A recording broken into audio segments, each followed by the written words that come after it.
Welcome back to another YouTube video, and today I will be reviewing DIYclicktobuy.com. This was actually sent over by somebody on LinkedIn, and they said, what would you do if you were essentially doing the SEO for this website? So there's a few things that I'm going to cover, not just SEO, but also from a conversion rate optimization point of view. Before we get into this video, make certain to check out casualdash.com, where you can book me out for a free 15-minute strategy call, and I can go over how you can grow your organic traffic for your website. Because, for example, if you are getting 10,000 clicks, however, you're converting at 1%, there's only going to be 1% of people that will actually purchase from your website. So a few things just very quickly that I was able to pick up on the website is that they don't actually have a trust pilot. A good trust signal for a customer would be to essentially see some reviews, whether it is to do with the actual products that you're selling or whether it is to do with the actual delivery times or whatever else. So that will ultimately help the website going forward, even if we were to grow the traffic double or triple. So this is one of their competitors. It is called DIYdirect.com, and as you can see right at the top of the page, they offer free delivery on orders over £45, 5 out of 5 stars on reviews.co.uk. Which is another review platform very similar to Trustpilot. They also have a money back guarantee, 30 days, and a price match. So if we were to actually go back to DIYclicktobuy.com, as we can see, they do have 2 USPs. However, we can definitely add more, especially when it comes to the reviews, and also if they have got a money back guarantee as well. So that would be from a conversion rate optimization point of view. That's one thing that I would definitely be looking to add on to the website. So this is one of their category pages. As we can see here, they are trying to rank for laminate flooring, which is great to see. One thing they have done is they have included all of their subcategories within the one page. So for example, we have got laminate flooring, which is the primary keyword, which that's fine. Then we have 7mm flooring. Then we have herringbone laminate flooring. Then we have 10mm. Then we have 12mm flooring and laminate flooring again, and then high gloss flooring.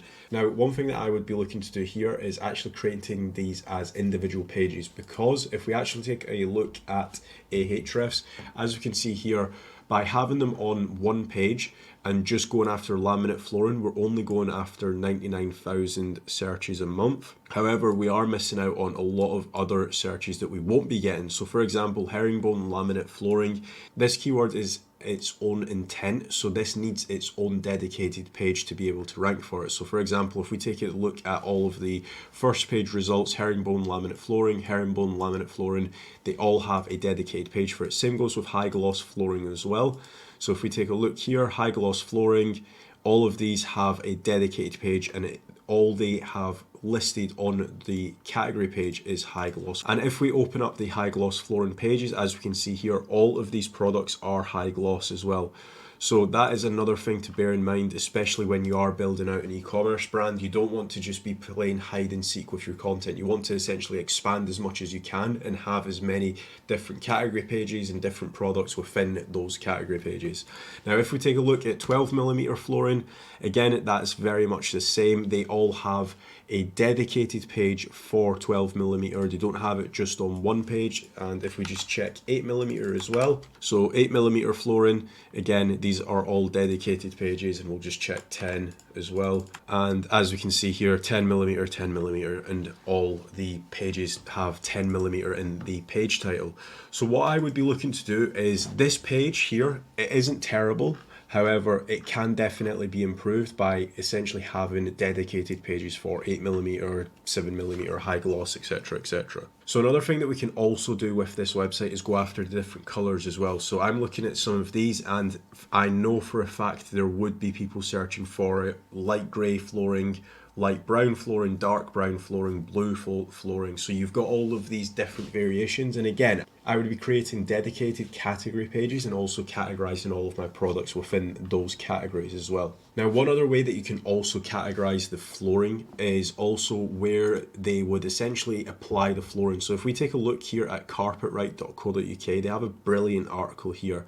So bathroom laminate, kitchen laminate, lounge laminate, bedroom laminate. For example, if we were to create a page page dedicated to hallway laminate flooring, we might decide to actually include the 12mm laminate, because in a hallway it might get more wear and tear and it might get more people actually walking on the laminate, so it needs a thicker product actually in place in hallways. However, in your actual bedroom, you might decide to actually have slightly thinner flooring in your bedroom, because there's not as many people walking in and out of your bedroom, whereas a hallway, there's obviously going to be guests, there might be Christmas parties, whatever else.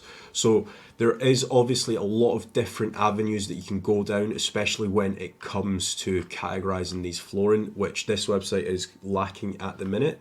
Now, one thing that I will mention is that this website is nowhere near in a shocking actual place. It is actually on a slight bit of an upward trajectory. However, this website can definitely be improved by obviously including all of those different categories and also the products. Now, one thing that I would be looking to actually improve on the product pages is, first of all, the unique descriptions.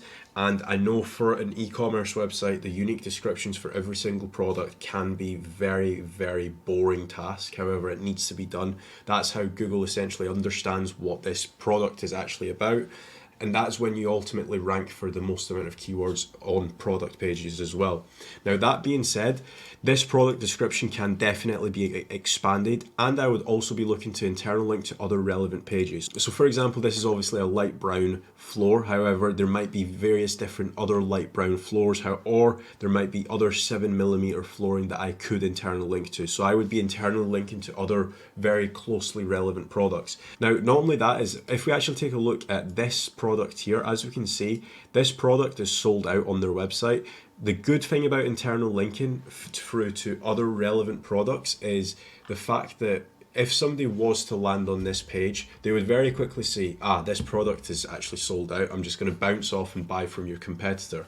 However, if say for example we were to internally link this, if we actually had a section at the bottom of this product where it said, for example, other relevant products, and we were internally linking to another dark brown laminate flooring, potentially we are able to actually keep that customer on the website and actually buy from us. Right now, if I was to land on this page, I would see, right, okay, the Marathon Oak Swiss Chrono is sold out. I'm going to go and buy it from somewhere else. However, if there was actually a section to do with other relevant products or other products you may like, and I was internally linking to 3 or 4 different oak laminate flooring options, I might actually opt in for another product and still you would keep me as a customer. However, this is just sold out and I'm just going to go and buy from somewhere else. So there's all these little slight intricacies when it comes to an e-commerce internal linking strategy. So this is glassesdirect.co.uk, and as we can see here, they have got a email capture.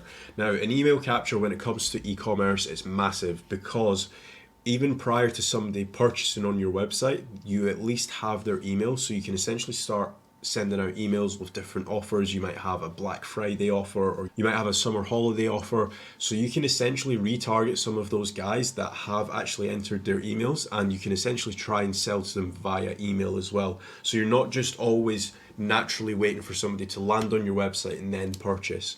So that's the really good benefit of actually having an email capture on your website. Now, Glasses Direct do this very well because they have a special offer, so you get 2 pairs from £15, 2 designer pairs from £35. You enter your email and you then get the offer via your email, and you can essentially purchase it anytime. However, that being said, if you don't decide to purchase it, the brilliant thing for their point of view is they can email you in 2 weeks time, or in a month's time, or in 10 months time, and essentially hit you with another offer via your email. So you always need to bear that in mind, especially if you are building a brand. Try and get an email capture, whether it is a service that you're providing. For example, you might be a fitness coach and you might be trying to sell people a fitness program. However, prior to anyone even purchasing from your website, you might actually just capture people's emails, and then you can just email them every single month saying, hey, I've got this new offer. Hey, I've got this new offer. Hey, do you want free training? So you can essentially have a list of people that you're constantly emailing and essentially sending out different offers to. So one thing that I want to add, just from a usability and also a conversion rate optimization point of view, is the actual checkout process on this website. So if we click on my trolley here, right, okay, I'm happy to buy a £5.50 heavy duty decking, right, perfect. Now, as we can see here, they ask for a lot of questions, and for a lot of people, this would actually switch them off and they might get confused. Now, this is all very, very minor tweaks that we can actually add. However, if, say, for example, 1,000 people every single month is going through this process, it's going to essentially just speed up the entire process, and we're going to essentially optimize it for the best. So they're asking for first name, surname, telephone number, email, billing address, town and city, deliver to billing address, join our mailing list, text message updates, promo code, how did you hear about us, all of these. Now, for example, how did you hear about us? You could essentially send that out in a email. Now, the how did you hear about us section, you can actually send that out through to your customers via an email after you have delivered the product. And it would be also a very good point to ask for a review as well. So if you do have a Trustpilot or a reviews.com website, you can essentially set that up as well, and you can just have it on auto follow-ups. After they have got the product delivered to them, they can essentially just follow up and you can ask them all of these questions.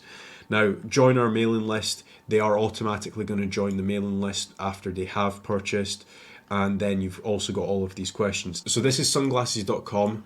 One thing I want to actually point out is I have selected £315 pair of sunglasses and DIY click to buy. We had a £5 decking that we were going to buy, and they were asking us all these questions. Now, what Sunglasses Hut do very well is they actually don't even ask you any questions. They get the money up front and then they ask you, hey, where do you want this product delivered to? Because we actually need to know that. However, we'll ask you after you've paid us.